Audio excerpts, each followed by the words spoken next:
Hello and welcome to CrossTalk, where all things are considered. I'm Peter Lavelle. From one fiasco to another, Washington has failed to change the regime in Syria, failed to effectively fight ISIL, and now wants Russia to fail. At the same time, Obama appears to be willing to arm any anti-regime fighter who can carry a gun. What could possibly go wrong with that?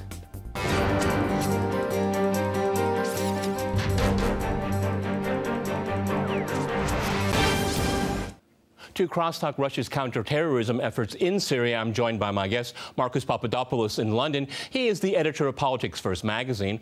Also in London, we have Roshan Mohammed Salih. He is a journalist and documentary filmmaker with Press TV. And in Los Angeles, we cross to Philippe Assouline. He is an international relations expert. All right, gentlemen, CrossTalk rules. In effect, that means you can jump in anytime you want, and I very much encourage it. Philippe, if I could go to you in Los Angeles, you got up very early to come to this program, and it's much appreciated.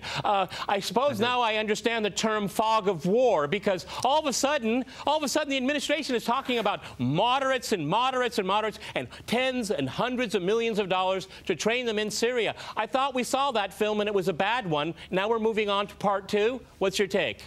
Well, first of all, when you said fog of war, I thought you were referring to my early wake-up. Unfortunately, I have to agree with much of the introduction. The Americans do not seem to have a well-thought-out strategy. We've seen it in Libya. Right now, there doesn't seem to be any serious engagement, any long-term planning. However, my question, given that the Americans don't have any serious presence, given that they've been arming groups that will likely turn on them, like al-Nusra, what is the Russian endgame? Russia seems to want to return to the status before the Arab Spring. That means reinstating Assad's full control over the whole country. That is not going to be accepted lightly by the Sunnis.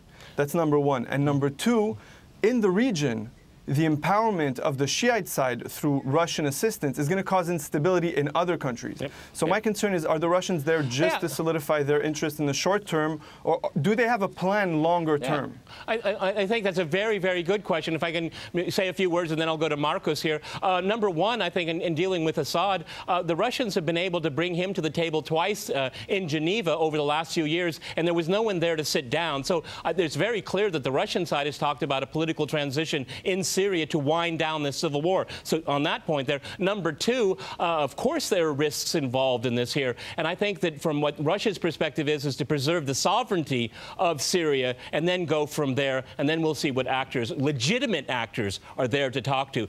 Marcus, do you agree or disagree with me? And maybe you want to react to Philippe's questions. Go ahead. I agree with what you said, Peter. You know, Russia is acting in Syria to, number one, defend its national security, because ISIS and Islamism in general poses a significant threat to the Russian Federation. And secondly, Russia is acting in Syria to defend the legitimate government of the country. And I think it's a very, very misleading way for commentators around the world to keep on referring to the Syrian regime, to Assad soldiers. No, the Syrian government, the Syrian army, President Assad, these are the legitimate people in Syria in accordance with international law. So Russia is acting because of out of national security interests, and also to ensure that the legitimate government in a country in a very strategic area, a very geostrategic area, does not collapse. Because if Syria collapses, if the Syrian government state collapses, then the current threat from ISIS will be increased tenfold. And I don't say this in a melodramatic way, but quite frankly, the world should thank God for the Syrian army, because the Syrian army is the heart and soul in the fight against ISIS and other Islamist groups. And also, the world should thank God for the Russian military strikes, because the Russian military strikes against ISIS and other Islamist groups in Syria are enabling the Syrian army to advance slowly in liberating areas of Syria which have been under the control of ISIS and other Islamist groups. And Roshan, I noticed that you wanted to jump in there, and I'd like to also point out here, not to be a cheerleader or anything like that, but I mean, after 10 days or so of bombing, significant inroads in eroding the infrastructure of ISIL. I mean, the U.S., I mean, I've heard numbers from 20,000 to 60,000 sorties over the last year, violating Syria's airspace illegally every single time, hasn't had much success here. So do you want to kind of take one thread that you've heard already on this program? Go ahead.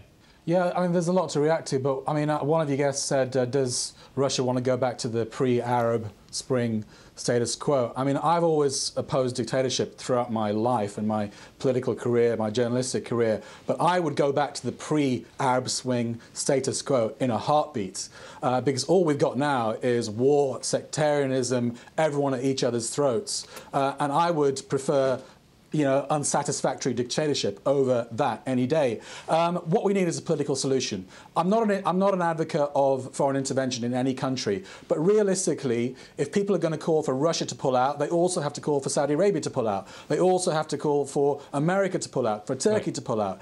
Either one pulls out, or either all of them pull out, or no one pulls out.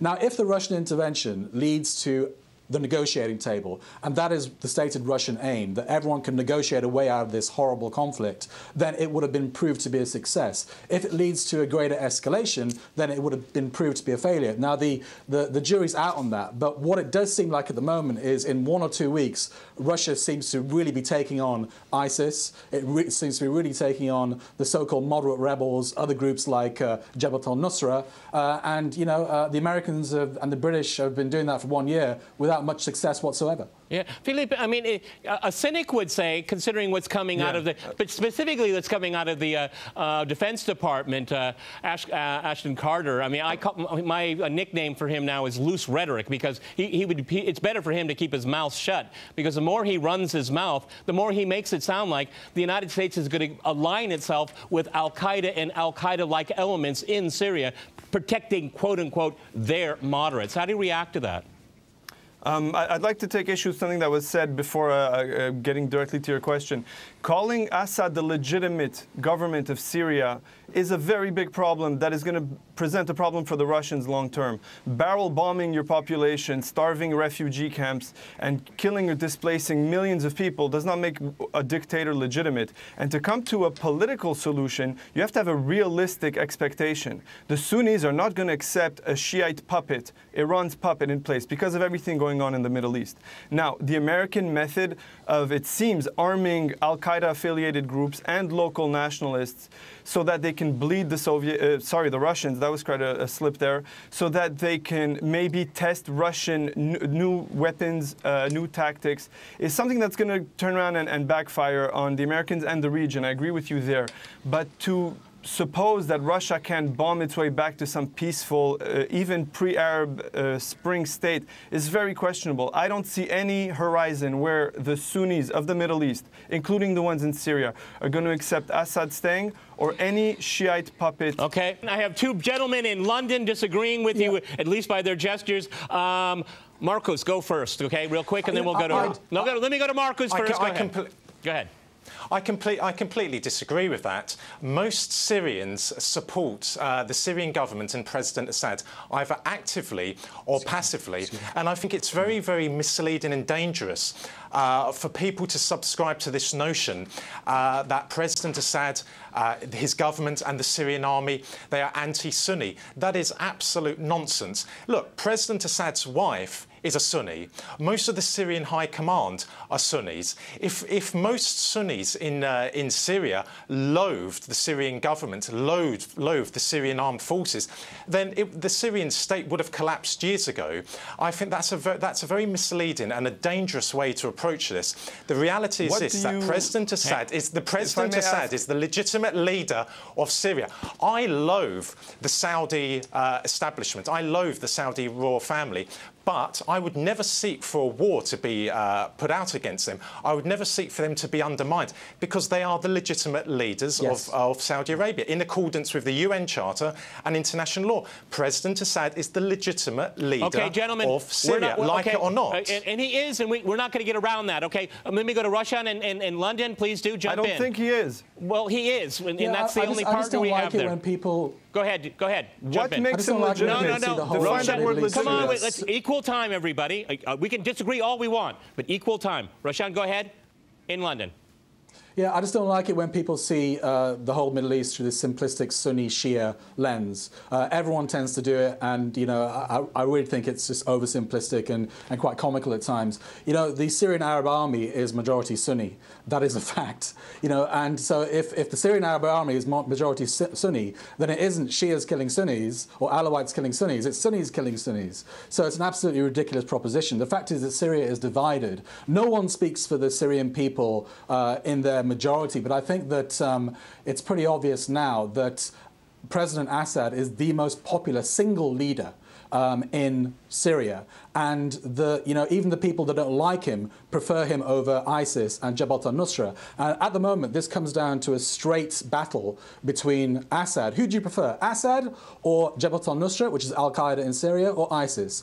Because if Assad falls, that's what's going to happen. It's going to be a terrorist state, and the moderate rebels aren't going to take over. Liberal human rights activists in the West should wake up and smell the coffee. It's going to be terrorist groups like Jabhat al-Nusra and ISIS. Okay, and gentlemen, let me go to Philippe. Give him the last word before we go to the break. Philippe, who is America's #1 enemy in this civil war? Real quickly, go ahead.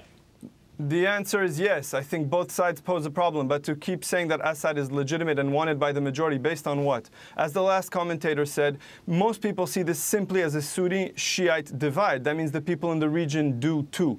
And there's nothing to point that Assad has the support of the majority, or this rebellion or revolution. Does the Syrian army pose a threat to people in London? Does the Syrian army pose a threat to people in London or in New York? ISIS poses a threat to people in London and New York, but the Syrian army doesn't. Hezbollah and Iran absolutely do. And we're talking about the Syrian army. Hezbollah has been fighting ISIL longer than anyone else alongside the Syrian army. Gentlemen, we're going to go to a short break, and after that short break, we'll continue our discussion on Syria. Stay with our team.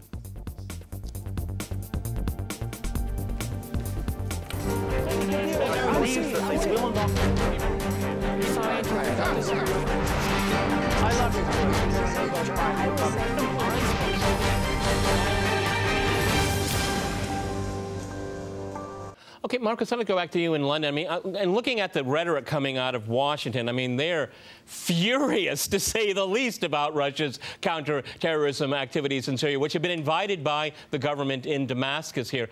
And from what I can see coming out of the Pentagon and other individuals in the State Department, they are aiming for a proxy war with Russia. Is this a wise move? Go ahead. I think there's every possibility that that's what we could see unfold in the future. What we've seen in the last week or so is that the Syrian army, in tandem with the Russian military, is starting to make progress on the ground. It's starting to liberate areas from Islamist control. And in doing so, they are coming across American weaponry, which has been given to the Islamists. So that is an indication that these groups are still receiving American weapons. And of course, we've heard talk as well from various Islamist groups in Syria, in particular on the border with Turkey, which has facilitated the arrival in Syria of many Islamist terrorists, that these groups are receiving anti-tank weapons, anti-tank missiles from America and from their regional allies. So I think we could be in a similar situation to Afghanistan in the 1980s, when the Americans, led by the CIA and people like Charles Wilson, were arming the Mujahideen, including Osama bin Laden, in their fight against the Russians. I don't believe the Americans were actually behind the Islamist uprising in Syria. I think the Americans are opportunists. They've got an objective, and that objective is to overthrow the Syrian government. If you overthrow the Syrian government, you end Russian influence in the Middle East, you end Iranian influence, you get rid of Israel's arch enemy. And I don't believe they have a strategy, but I believe that's their objective. Okay. And even though they failed so far, they will pursue it. Can I jump in here? Okay, but with just the caveat here, I think that Marcus is right. But, you know, they've tried this scenario over and over again, and it always ends in absolute catastrophe, one country after another. Philippe in Los Angeles, jump in. Yes, I have no disagreement with that, but the Russians are doing the exact same thing. When the last guest said the Americans are supporting Islamist terrorists, that's exactly what the Russians are doing by supporting Iran and Hezbollah. You can't beat a terrorist by using a terrorist and then expect peace to happen. So it's the same irresponsible use of so the you word think, legitimate. do you think, no, let me ask, no, please let me finish. No, please, you bring up, this is the second time you brought up this point. Gentlemen, so what I think it's an important point. I think it's a very odd point, because, Philippe, if I could throw it back at you, so you are saying that Hezbollah in Iran should not fight ISIL, right? Is that what you're saying? That's not what I'm saying. Well, that's what it sounds like. That's not what I'm saying. There are alternatives between the two. Well, let me explain myself. I think it's very clear this is a pattern in the Middle East generally, but Assad and Iran have been using ISIS to make Assad look good. They've actually bought oil from them and let them rise, and there's been a tacit agreement for years. I think that's offensive to ordinary civilians in Syria who've been murdered by ISIS. Okay, look, it's not a public relations contest in the Middle East.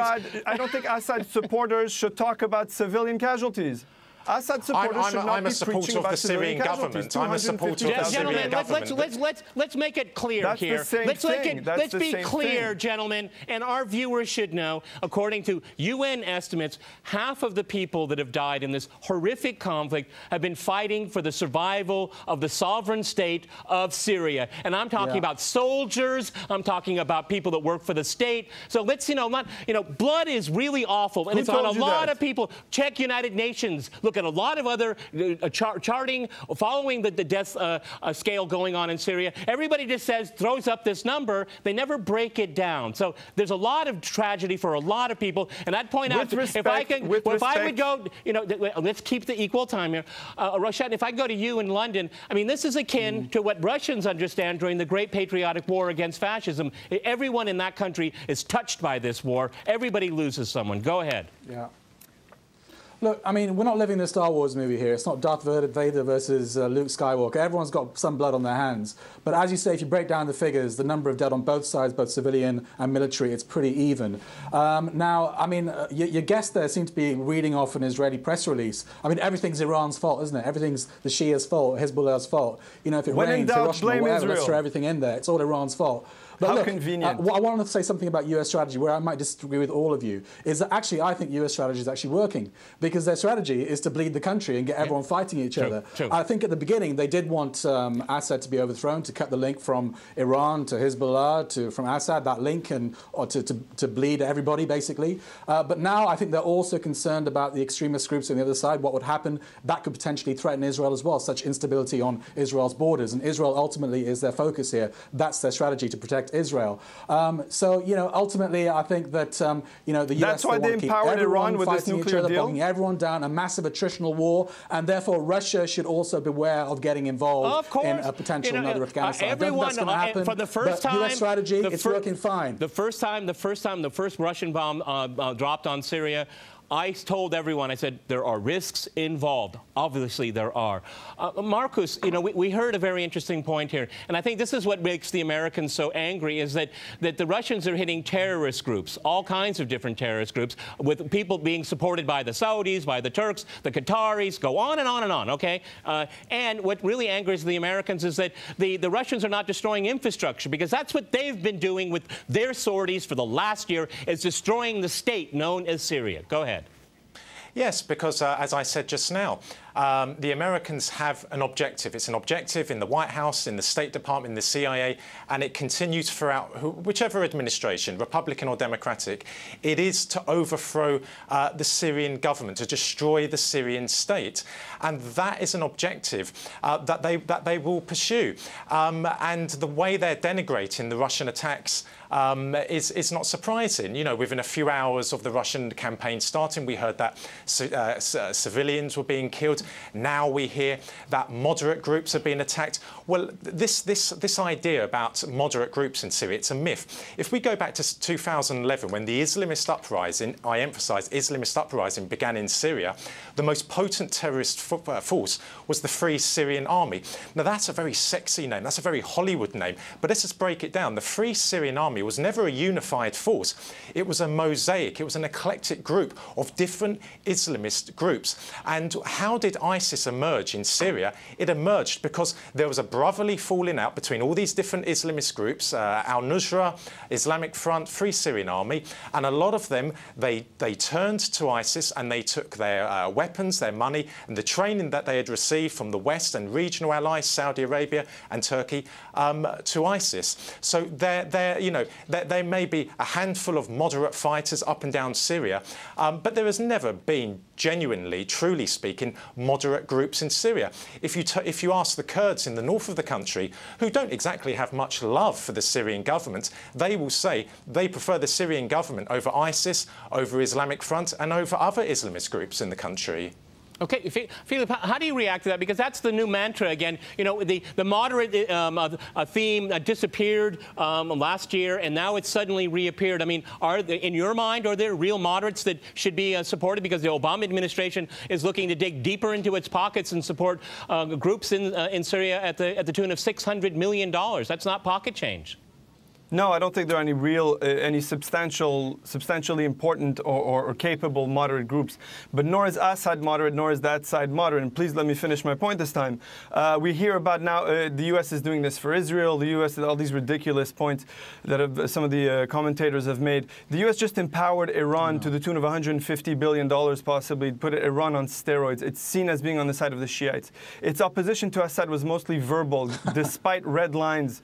And you remember how Putin got involved with the chemical weapons issue because it didn't want to upset the Iranian conversation. Now they're arming groups that are terrorist groups, just like Hezbollah is a terrorist group. It is going to backfire. I am not defending that policy.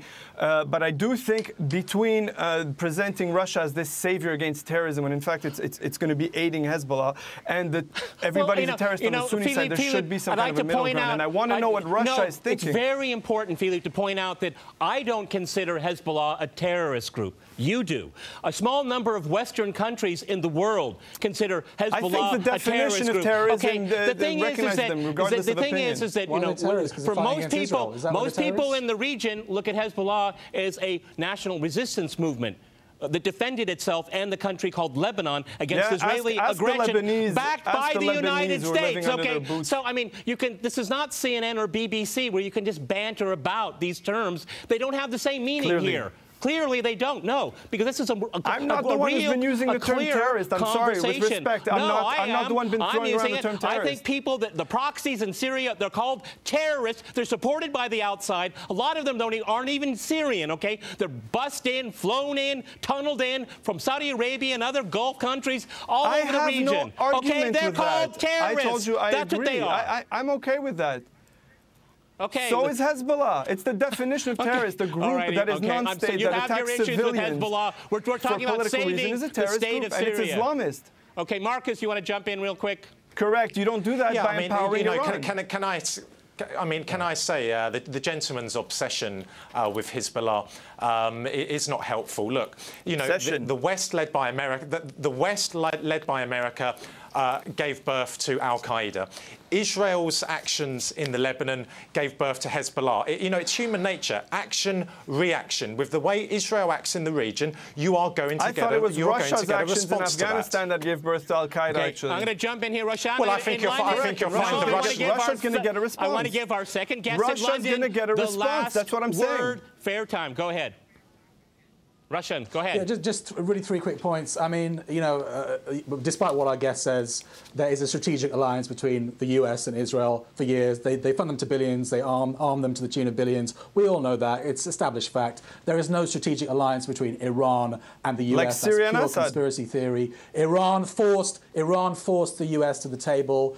The US tried everything to bomb Iran, to destroy it economically. It failed, and it was forced to make a deal. My final point is that ultimately no side can win this war. You know, the Iranians, the Russians, the Americans, the Saudis, no side can win this war. a political solution needs to be imposed before the whole region burns. Okay, on that point, gentlemen, we've run out of time. Many thanks to my guests in London and in Los Angeles. And thanks to our viewers for watching us here at RT. Thank you. See you next time. And remember, CrossTalk rules.